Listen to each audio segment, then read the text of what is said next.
Bom, boa tarde, gente, tudo bem? Peço desculpa aqui que eu estou sentada porque eu operei o joelho, então não consigo ficar muito tempo de pé. Então a gente vai falar aqui do futuro dos espaços de trabalho, né? Principalmente com esse, com esse aumento da flexibilização dos espaços. E aí, falando em trabalho, antes de tudo, né? Eu acho que a gente, por algum período, a gente desconectou um pouco o trabalho da criatividade. Né, virou a criatividade como uma coisa que só é um dom só de algumas pessoas, só, né, não é possível desenvolver. E, na verdade, criatividade pode ser várias coisas, né, não é só aquela, uma arte que é uma criatividade, né, arte digital é criatividade, fotografia também é criatividade, você tem que pensar, já vai um pouco mais para o racional, que você tem que pensar na luz, na posição. Isso é criatividade, né? As pessoas com o repertório que tem, elas criam coisas. Isso é criatividade também, né? A pessoa também com o repertório, aí é um repertório de números e de matemática, ele também usa a criatividade para compor de formas diversas. Então aqui, né, literalmente, a criatividade é a inventividade que pode ser nato ou adquirido. Então, criatividade é uma coisa que se desenvolve. E como que a gente desenvolve? É gerando repertório. Então, a gente aprendendo de diferentes tipos de assuntos, vivenciando várias coisas. A gente, então, tem um repertório que é nada mais do que um conjunto, uma compilação de assuntos diversos e variados conhecimentos. E por que eu estou começando falando sobre isso aqui em Futuro do Trabalho? Porque o futuro, a gente vê, né, várias tendências, e já não é um tema novo, mas, enfim, é a gente falar sobre lifelong learner. As pessoas têm que se tornar cada vez mais aprendizes contínuas, eterno aprendiz, sempre aprendendo cada vez mais com a velocidade de tecnologia e de mundo, né, que tudo acontece. A gente tem que ser um aprendiz eterno. E aí, nisso começa a se tornar, né, um trabalho, que são os knowledge workers. Então, são os trabalhadores do conhecimento. Que aí o Caio vai falar um pouquinho mais sobre como que a gente chegou nesses trabalhadores do conhecimento. Obrigado, Fernanda. Tudo bem, pessoal? Pode passar? Então, pessoal, para a gente entender o que está acontecendo hoje em dia no mercado de trabalho e como isso transforma os espaços de trabalho, é legal entender que isso, primeiro, né, o que eu vou falar agora é um processo que é inexorável. Como assim?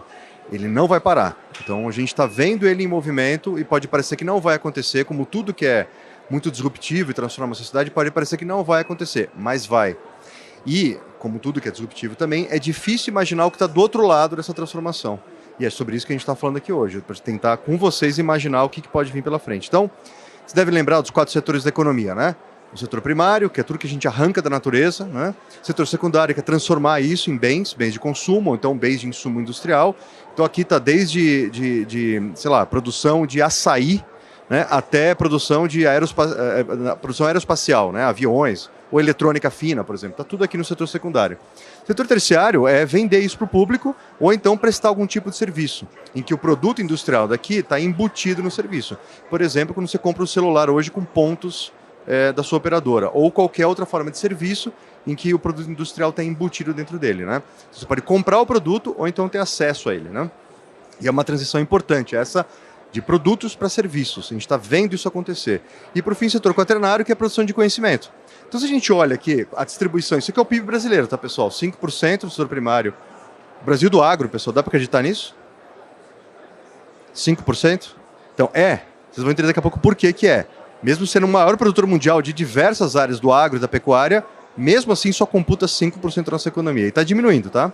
Não é porque está diminuindo o tamanho total, o tamanho relativo está diminuindo, porque esse aqui está aumentando muito e esse também não vai diminuir. Esse aqui vai explodir nos próximos anos, tá? Por aquilo que pareça, pessoal, essa distribuição. O que está acontecendo é isso, pessoal. Quanto tempo demorou para a gente, enquanto humanidade, inventar o setor primário? Milhares de anos, tá? Quanto tempo demorou para a gente inventar o setor secundário? Faz só 200 anos, pessoal, que a gente inventou o setor secundário, que é a indústria. Estão percebendo a tendência aqui, né? E essa revolução aqui ninguém viu, pessoal. Vocês sabiam que esse era o maior setor no Brasil? Então, isso foi em 30 anos, pessoal. Essa é a velocidade. Bom, estão sacando? Milhares de anos, 200 anos, 30 anos. Quanto tempo vai acontecer para esse setor ser gigante? Pessoal, esses dados são defasados, tá? A gente coloca aqui para não assustar tanto, porque na verdade isso aqui já está em 15%, isso caiu, tudo proporcional, pessoal. Números absolutos não param de crescer, todos os setores não param de crescer. No entanto, em números referenciais, números de relação, a gente tem uma queda. Então aqui caiu para 65, isso aqui caiu para 17, mais ou menos, isso aqui está caindo ainda mais. Tá? Se vocês procurarem por isso, vocês vão encontrar esses dados, pessoal, não é invencionice nossa, isso é um fato. O que acontece, pessoal? Como é que é uma sociedade que está predominantemente no setor quaternário, que é produção de conhecimento, criatividade, inventividade? Fala, pô, é muito cacique para pouco índio, não é, pessoal? Não parece isso?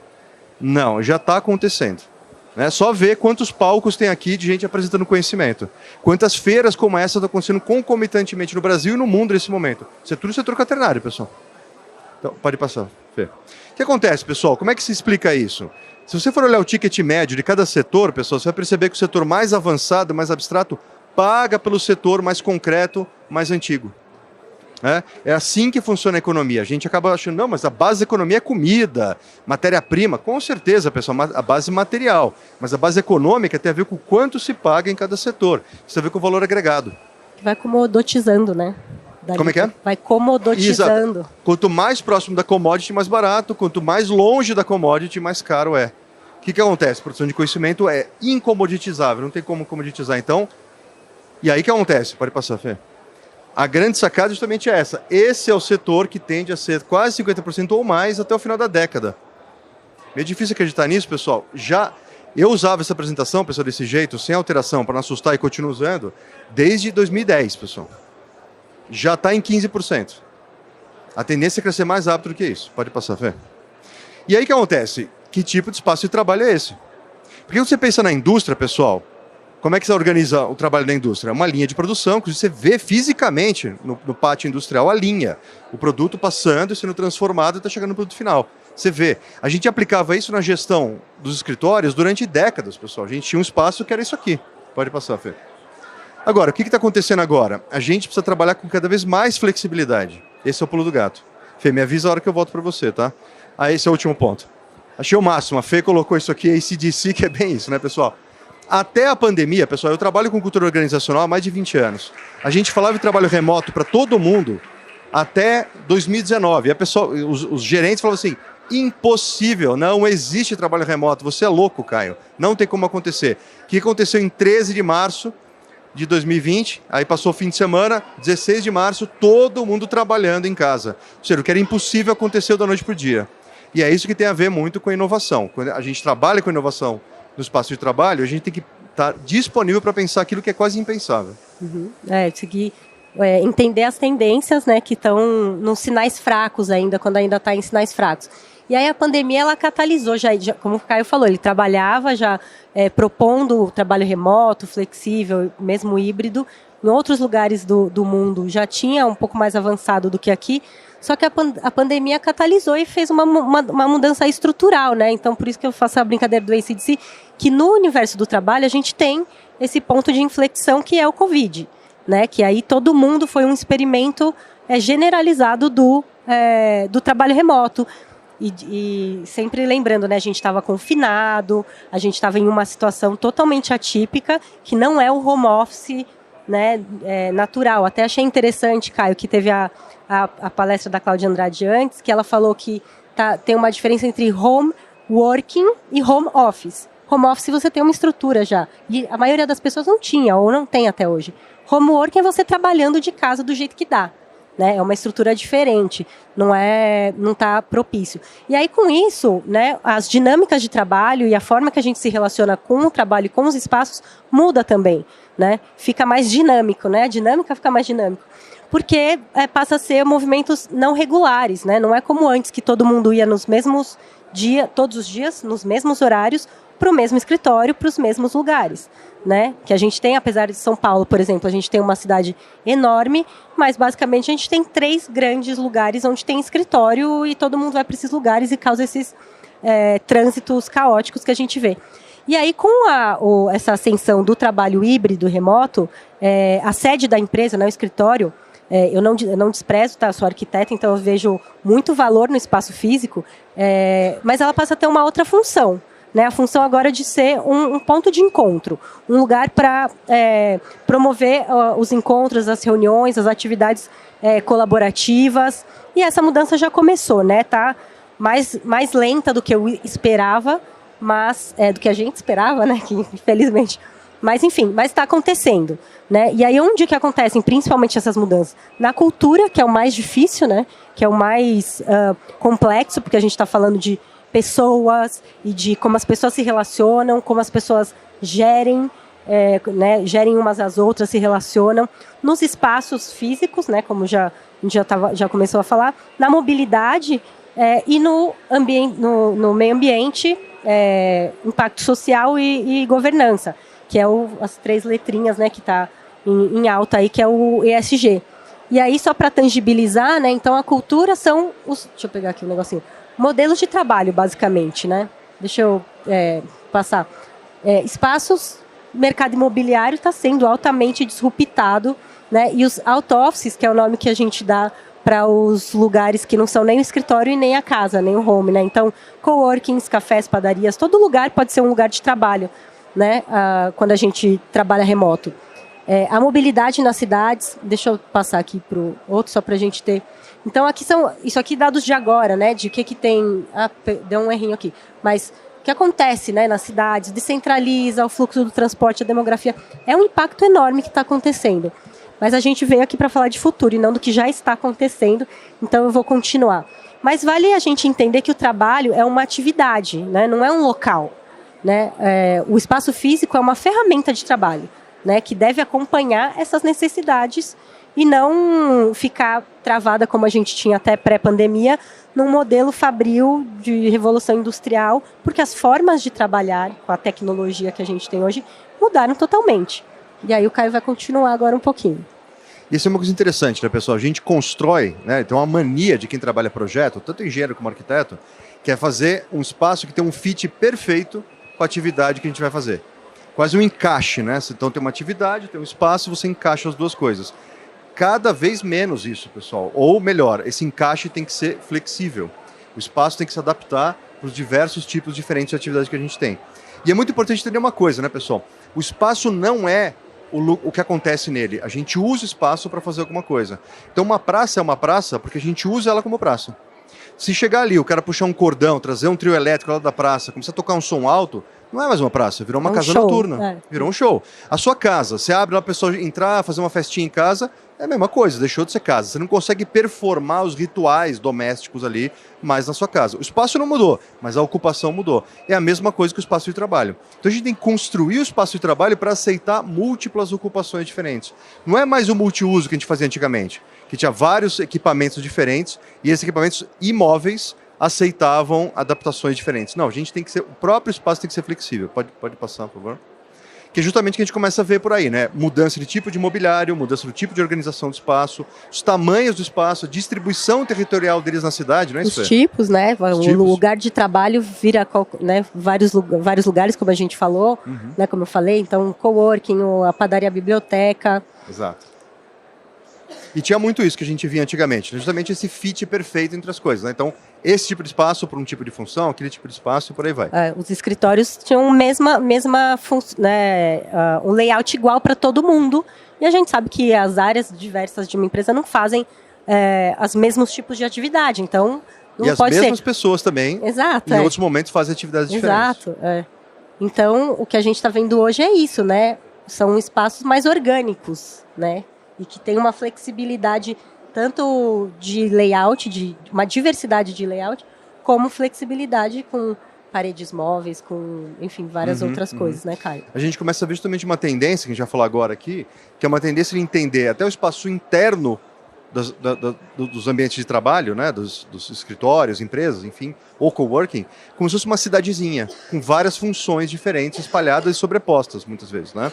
E aí, quais são elas, né? A gente desenvolveu esse método aqui, que é entender o espaço de trabalho a partir desses 4 arquétipos aqui. São 4 princípios de trabalho que a gente tem e 4 maneiras diferentes de usar o espaço e estar em grupo, e estar em trabalho de grupo. Que basicamente é o café, e o café mesmo, pessoal, como se fosse um café parisiense, né? Espaço de encontro, eu não planejo, eu dou uma trombada, oi, aí, senta, vamos conversar um minutinho. Muita coisa se resolve aqui no trabalho hoje em dia, né? O espaço do bazar. Pessoal, o bazar está no espaço bazar por excelência, que é uma feira. É uma feira. O bazar, no sentido árabe, a palavra árabe do bazar é um mercado municipal.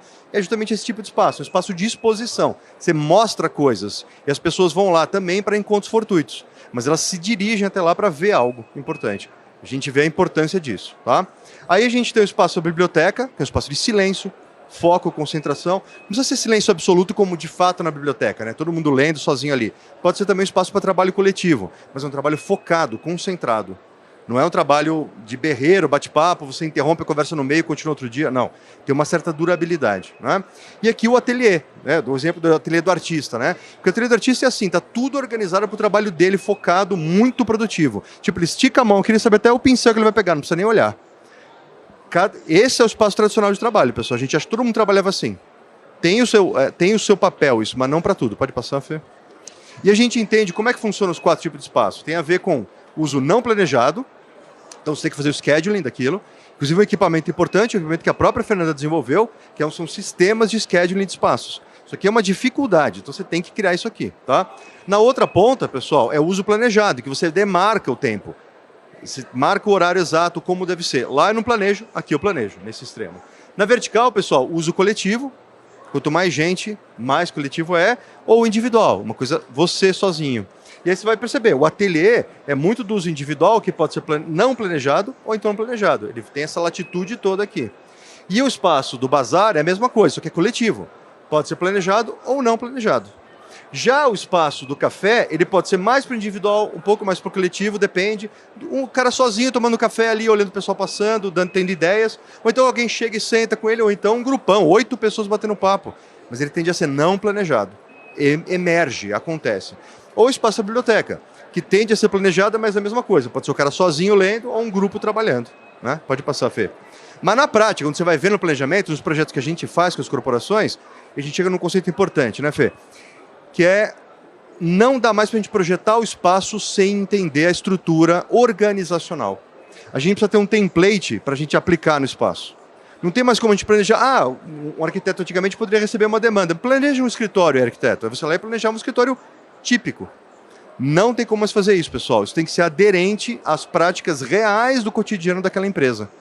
Se o trabalho não é mais um local, é uma prática, pode acontecer em qualquer lugar da cidade. Para que ter um único grande núcleo, onde tenha 1000 pessoas trabalhando? Eu posso espalhar as pessoas no território da cidade em diversos núcleos menores, por exemplo, né? E aí você vai perceber que na prática, quando você vai conversar com as empresas, a gente já fez várias vezes esse projeto, né? Que é ajudar as empresas a replanejar o espaço de trabalho delas, a gente faz um diagnóstico da estrutura organizacional e aí esse desenho aparece sempre diferente para cada empresa. Você vai perceber que não é tão... Volta ao anterior de novo, Fê. Não é bonitinho assim, pode passar, é mais complicado. Então tem vários tipos de espaços diferentes que a gente vai percebendo que é adequado para aquela organização. Aí tem um mobiliário adequado específico, tem um tamanho de espaço adequado específico, uma forma diferente de ocupar e desocupar o espaço.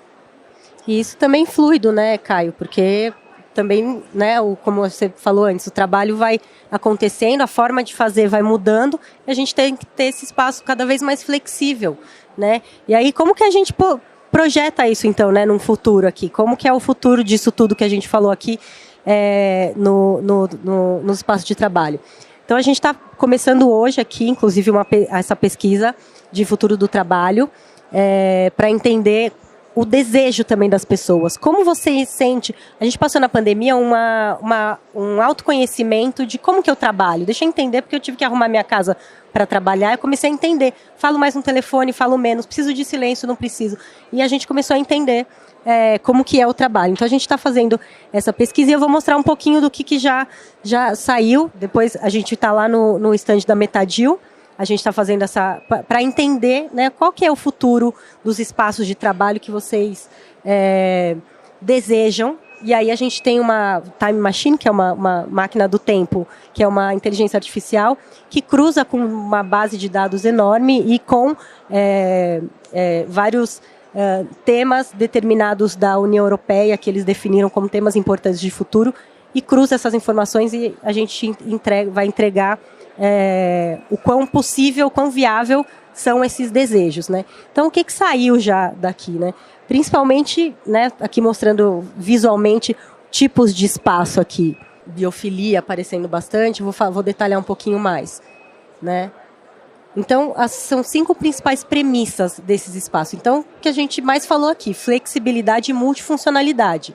É a principal premissa, assim, de móvel, de espaço, de parede, de modelo de trabalho, né? Então, acho que isso é um caminho que não tem volta. Sustentabilidade dos espaços, dos materiais e como estratégia de trabalho também, ou seja, estou escolhendo um modelo de trabalho mais flexível, híbrido, para impactar menos o meio ambiente, por exemplo, com o deslocamento, enfim. Isso está ficando cada vez mais relevante e mais importante. Aprendizagem contínua, que foi como a gente começou aqui essa conversa, e a tendência principal no universo de educação é o da microaprendizagem, que são esses pequenos cursos que a gente faz, ou um workshop que a gente vê na internet, e isso sendo compartilhado internamente na empresa. Então, a empresa passa a ser um espaço educacional também, né? Então, eu falei que, né, a sede tem um papel de ser mais coletivo agora, de ser espaços para juntar as pessoas, e as pessoas vão se juntar para aprenderem juntas também, né? Que é uma tendência que a gente viu bem importante. Bem-estar e conforto, né, ficando cada vez mais relevante, ou a empresa dando mais importância para isso, né, por conta também da demanda, né, as pessoas demandando, vendo que tem esse direito de ter os espaços mais confortáveis. E funcionalidade é uma coisa muito importante no momento que a gente tem que ter um espaço multifuncional, né, um espaço que atende a atividade. Ele tem que ser funcional, é uma ferramenta de trabalho, né? Então, a gente tem que entender essa atividade para projetar com a funcionalidade devida. E aí, né, conectando aqui o compartilhamento de conhecimento interno, a gente tem muito forte o conceito de criatividade coletiva e conhecimento coletivo, né? Então, juntar repertórios diversos das pessoas, vivências, cada um tem uma vivência única, e trazer isso para o trabalho vai ser cada vez mais relevante, porque cada vez mais a gente vai ter os knowledge workers, né, os trabalhadores do conhecimento.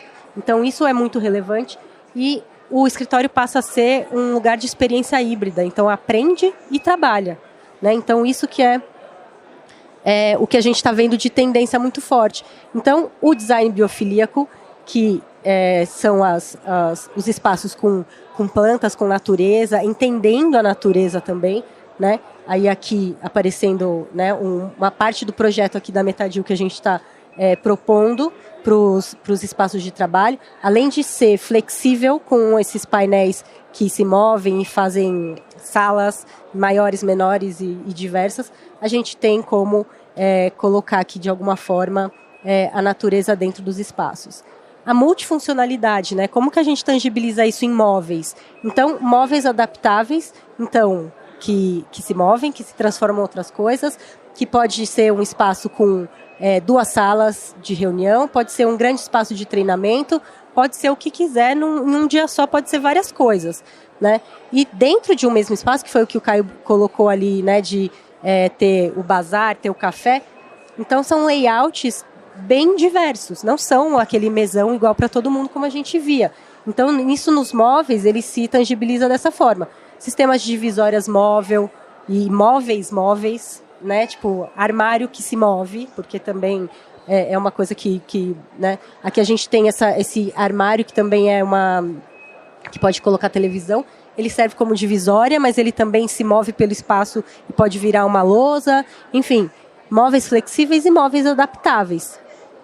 E essa questão do microaprendizado e compartilhamento de conhecimento também vai sendo levada para os espaços de trabalho, que então a gente vai, né, a gente está vendo aqui, tem alguns estandes com estúdio de podcast, e isso vai entrar nas empresas também, porque o pessoal vai compartilhar, mesmo internamente, os seus conhecimentos, grupos de estudo dentro da empresa para poder compartilhar conhecimentos,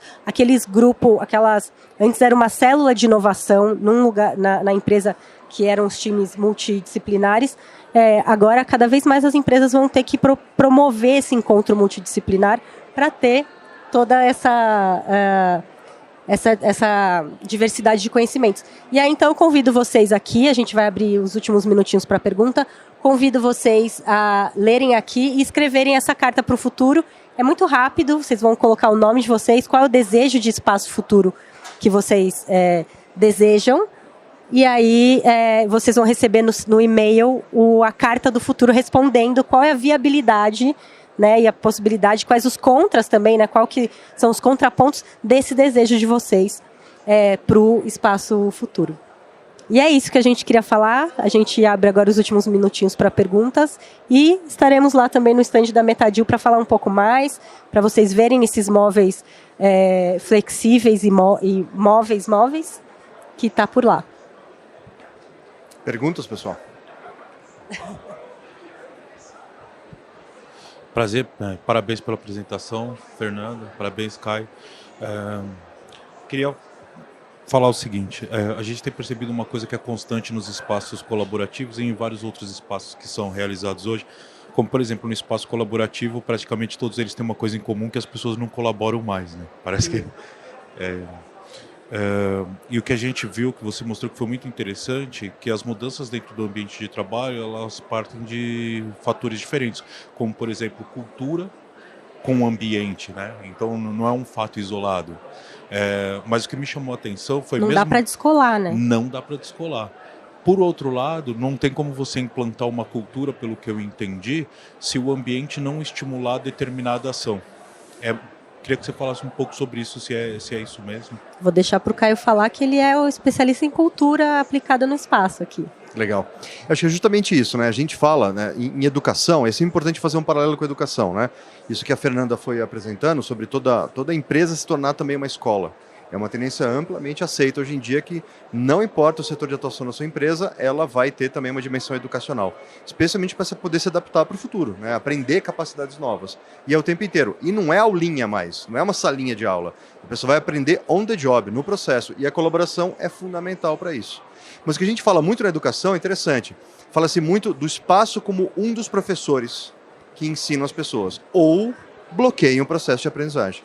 Então, você deve lembrar a sua escola, todo mundo enfileiradinho, sentado no lugar certo. Vocês passaram por essa experiência? Você tem o lugar certo para sentar, se você senta no lugar errado, a professora manda você mudar de lugar. Então, esse é um espaço anti-aprendizagem. Esse é um espaço disciplinar para pedir que aquela criança se transforme num cidadão obediente. A última coisa que a gente precisa decoreba, no quarto setor, né, decoreba, né, aprender tudo do jeito travadinho, né? A última coisa, lembra daquele setor da economia? A última coisa que o quarto setor precisa é um cidadão obediente. Precisa de um cidadão questionador. Um cidadão criativo, que tem autonomia, que aprenda por conta própria, que vai atrás da fonte de informação. Pega um jovem hoje em dia que passa o dia inteiro, pessoal, e já virou um problema, né? O dia inteiro scrollando. Por um lado é um problema. Por outro lado, essa molecada sabe tudo.